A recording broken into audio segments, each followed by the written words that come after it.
Welcome back after your great fall break. So today we began a new problem-solving strategy, which is looking for a pattern, and it fits perfectly with Chapter 2, which is all about using a variable to describe a pattern. So we began with some chips, and you all built the fifth figure number by using the yellow chips. And we found that there were lots of patterns here. A lot of you found that if you take the first figure and add 2, you get the number of chips or circles in the second figure. 1 plus 2 is 3.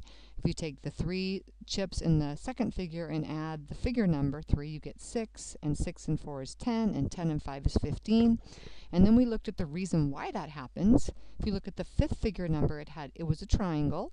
It had all of this on top of 5 on the bottom. So the figure number matched the number of chips on the bottom row. They were all triangular in shape, so as you go up, there's one less chip in each row.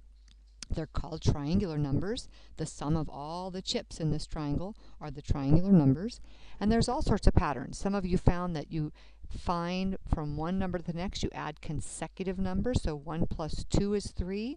3 plus 3 is 4. 6 plus 4 is 10. This plus 2, plus 3, plus 4, plus 5, those are consecutive numbers. And you all found how many chips there would be by finding these patterns. And what I told you is you did a great job with an arithmetic pattern. But what we're going to move to in Chapter 2 is what is the pattern by using a variable, because it will help you very efficiently find how many chips are in any figure number. Like I asked you, how many are in the 100th? And nobody had any idea. And you don't want to build the 11th through the 99th, so you can do this addition pattern. So we were looking for a shortcut, and we returned to this at the end of the period. So the essential question for Unit 2, Chapter 2, is how do variables help you describe patterns to solve problems?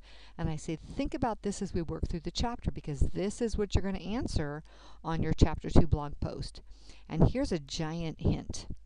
In this chapter, you're going to see letters called variables, and here are some uses for variables. They describe patterns.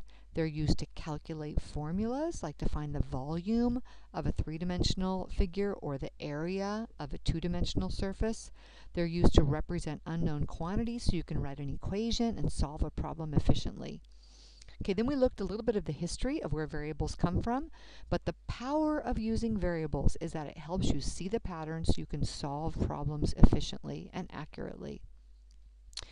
So then we had some new vocabulary words. So a variable is just a letter that's used to represent any number, any unknown quantity. That's what a variable, and it's called a variable because vary means to change. So the value of that letter can change depending on any situation, and you can control what letter you use to represent what unknown amount. An instance is just an example of that pattern using numbers. So in our starter problem, these were all instances. The fourth figure number has 10. The fifth figure number had 15 chips. The sixth figure number would take 21. Those are all instances, which are just examples, and that's what an instance means, that uses the numbers. So we're looking for the pattern and using a variable to describe the pattern in our starter. And like I said, we'll come back to it. So here are some instances. So if I multiply 24 times 10 squared, I get 2400. 5 and 2/10 times 10 squared, I get 520. 75 times 10 squared gives me 7500. 24 hundredths times 10 squared gives me 24. And you learned all of this in Chapter 1. In words, the pattern we're showing is that multiplying by 10 squared is the same thing as multiplying by 100, because all of these numbers, this is 100 times bigger than 24, this is 100 times bigger than 5.2, etc. So using a variable to show the general pattern is using mathematical language, algebraic language, in a very short, efficient way.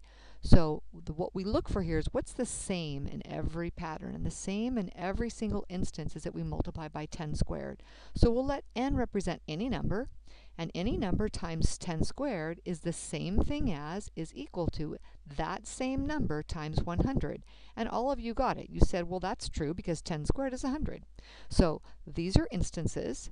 This is the pattern in words, and this is the pattern using a variable. So then you looked at some more instances in your table groups, and you had to describe the pattern in words. Most of you said any number divided by itself is equal to 1. And that's true in all of these. And then you had to describe the pattern with variables. And some of you said a divided by a equals 1, and x divided by x equals 1. And then I even heard somebody say you cannot use two different variables because these numbers are the same, and that's absolutely correct. If you say x divided by y, that means these two numbers are different. And in this pattern, the two numbers on the numerator and denominator are both the same. And remember, you can never divide by 0, so we might want to add a qualifier here that a cannot be 0 or x cannot be 0. But the main idea is you can use any variable you want as long as you have the same one in the numerator and the same one in the denominator, and that variable cannot equal 0. Okay, we looked at some different instances for this pattern. The pattern was a plus b equals b plus a, and every group came up with some instances, and you can make the numbers as easy as you want. And this is actually a property in mathematics, which is like a truth in mathematics, and it's called the commutative property of addition. And all it says is that switching the order, a plus b, gives you the same answer as b plus a. So if I switch the order of 1 plus 2 and make it 2 plus 1, I get 3. So the order does not matter in addition. And the word commutative comes from the word commute.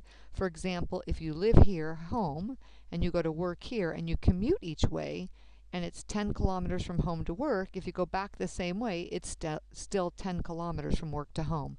So when you're commuting, whether you're going work home or home work, it's the same distance, provided you don't stop anywhere along the way. So in mathematics, that's the commutative property of addition. And then we talked about how subtraction is not commutative, because when you subtract 5 minus 2, you get 3, but 2 minus 5 is negative 3, so they do not give you the same answer. But you came up with another property that is commutative, and that's multiplication. And we can write this in the most efficient way as AB equals BA. When you have two variables side by side, that means multiplication. And then you gave several instances. 9 times 8 is equal to 8 times 9 because they're both 72. 3 times 5 is equal to 5 times 3 because they're both 15. And division is also not commutative. 10 divided by 2 is 5, but 2 divided by 10 is 1/5. So it works for addition and multiplication. And then we talked about, is it the same pattern if I say x plus y equals y plus x? And you all saw that the thing that's the same about them is they're two different numbers and the order doesn't matter. So we have kind of a mirror image of a plus b when we switch them, and that is b plus a, and x plus y becomes y plus x, and the answer doesn't change when we switch the order. Then we looked at some kind of patterns with problem solving, and this was about grizzly bear teeth. And you were told that one grizzly bear had 42 teeth, and 2 grizzly bears had 84, and 3 grizzly bears had 126, and 4 grizzly bears had 168. And then we looked at that as a repeated multiplication problem. So 1 times 42, 2 times 42, 3 times 42, 4 times 42, 5 times 42. So if I wanted to know how many teeth would n grizzly bears have, n represents the number of grizzly bears, so it would be n times 42. These were the number of bears times 42 teeth for each. But remember, in algebra, you always put the number first, because this means 42 n's. So if I had 5 grizzly bears, 42 times 5 is the same as 42 groups of 5. 42, 42, or 5 groups of 42 in terms of the grizzly bears. So 42 plus 42 plus 42 plus 42 plus 42 is the same as 42 times 5. So in algebra, you put the number first and then the variable second when you're showing multiplication. Okay, then you tried one on your own in your table groups, and this was the amount of money Kai earned in 1, 2, 3, and 4 hours.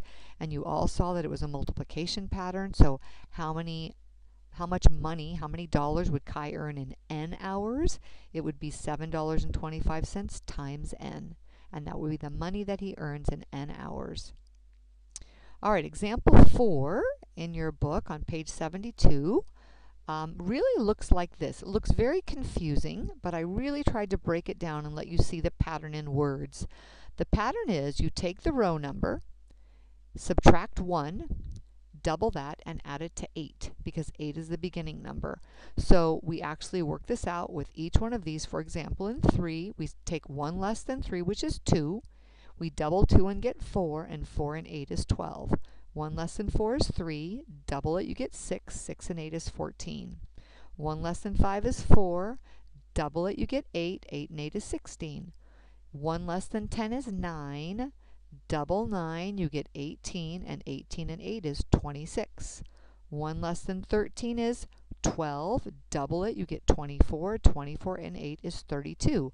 And the power of seeing it as a variable is I asked you how many circles would be, or how many chips would be in the 100th figure. Well, once you found the pattern, you take the row number for the nth row and subtract 1. You need to double all of it, so put it in brackets, times 2, and add 8, the beginning number. And now to find the 100th number of chips in the 100th figure, it's super easy. 100 minus 1 is 99. 99 doubled is 198. Add 8 and you get 206 chips in the 100th figure number. So that's the power of using a variable to describe a pattern. All right, then we returned to the problem that we began with, and the question was, how can you determine the number of circles for any figure n? And this is where the pattern was important. So at each table group, I had you take 2 of your triangles and put them together to form a rectangle. And what we found is that the 5th figure with another 5th figure upside down makes a 5 by 6 rectangle. 5 times 6 is 30. And we only want one triangle, so we divide it by 2, and oh, there's 15. 6 times 7 is 42, because 2 of the 6-figure triangles make a rectangle that's 6 by 7, and half of 42 is 21. The 7th one, we put 2 of them together, flip one upside down, we get a rectangle that's 7, the 7th figure number, times 8, one more. 7 times 8 is 56, and we divide by 2 because we just want half of them for one of your triangles, and we get 28. And then in general, you all came up with this pattern. When you have 2 of them, you get a rectangle that is the figure number n wide and n plus 1 long. So if you multiply n by all of n plus 1 and divide by 2, you'll get one of those triangles. And that looks like this in algebra. N times the quantity of n plus 1 over 2 tells you the number of chips in any one of these triangular numbers. So let's look at it with 10. 10 times 11, that's 10 plus 1. 10 times 11 is 110. 110 divided by 2 is 55. 9 times 10 is 90, divided by 2 is 45. 8 times 9 is 72, divided by 2 is 36. So that pattern works for any figure number, and that allows you to be really efficient. All right, and this is the same thing, but I rewrote it in a column so you could see the figure number with the total number of circles. And again, each of these, if you multiply 6 by 1 larger, 7, you get 42, divide it by 2, and you get to 21. In 8th grade, you use guessing and checking to find the pattern. But in 6th grade, we're just trying to take the pattern in words and write it as variables. And then I had your group do one on your own. And right away you guys saw the arithmetic pattern. Every time you add 1 here, you add 2 here. But that doesn't help me with the 10th figure or the 100th figure. And so right away a lot of you saw, oh, if you double 10 and add 1, you get 21. Double 4 and add 1, you get 9. Double 3 and add 1, you get 7. So the pattern is to double x and add 1, which is 2x plus 1. And you choose whether or not you want to do the basic assignment or the challenge assignment. And make sure that you approve my comments on your blog for your project and your blog post. Just go to your dashboard and on the left side find comments, click on it, and just click on the comment and click on approve, and then my comments will be there. Please do not delete them. They took me 8 hours to write. Okay, and some of you have your name on the board. You need to see me today because I don't have your project, and it will destroy your grade if you don't get it completed by today. I have to get your grade in today. Some of you just were absent and didn't get it posted. All right, that's it.